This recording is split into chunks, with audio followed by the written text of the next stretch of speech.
युवाओं के लिए यूके जर्मनी खोलेगी नए अवसरों के रास्ते, बोले मध्य प्रदेश के मुख्यमंत्री मोहन यादव।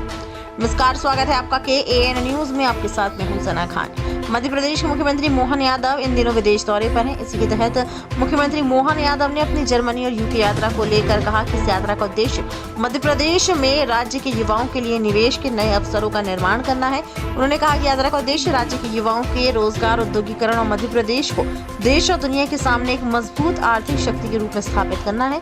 हमने पूरे समय का सदुपयोग किया। जर्मनी और यूके की यात्रा के बाद मैं कह सकता हूँ कि ये यात्रा हमारे टेक्नो फ्रेंड, ऊर्जावान, प्रतिभाशाली युवाओं के लिए अवसरों के द्वार खोल रही है।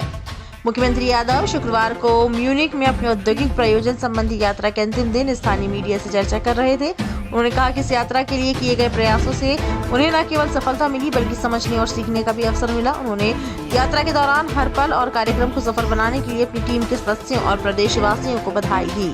मुख्यमंत्री यादव ने कहा कि जब हम एकजुट होकर अच्छी योजना बनाते हैं तो परिणाम भी अच्छा होता है और हमें जर्मनी से यही मिल रहा है। जर्मनी और आगे बढ़ रहा है। मैं महसूस करता हूं कि वह एक आंतरिक उत्साह है जो उन्हें अपनी चुनौतियों से निपटने में मदद कर रहा है।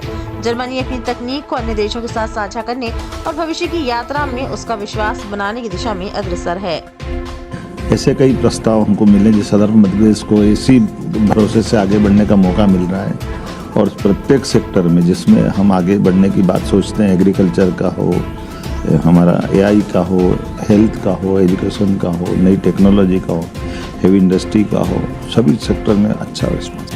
और मुझे इस बात का संतोष है कि वो मध्य प्रदेश की प्रगति से अवगत हैं, यशस्वी प्रधानमंत्री के सुशासन से अवगत हैं और यही कारण है कि वो अपने चांसलर को पिछली यात्रा से भी जोड़ के माननीय मोदी जी की मुलाकात से भी देखते हैं। भविष्य में आगे बढ़ते भारत के साथ आगे बढ़ते मध्य प्रदेश में शामिल होकर वो अपनी भविष्य की व्यापारिक उड़ान लेना चाहते हैं। जर्मनी सदैव भारत का प्रशंसक रहा है।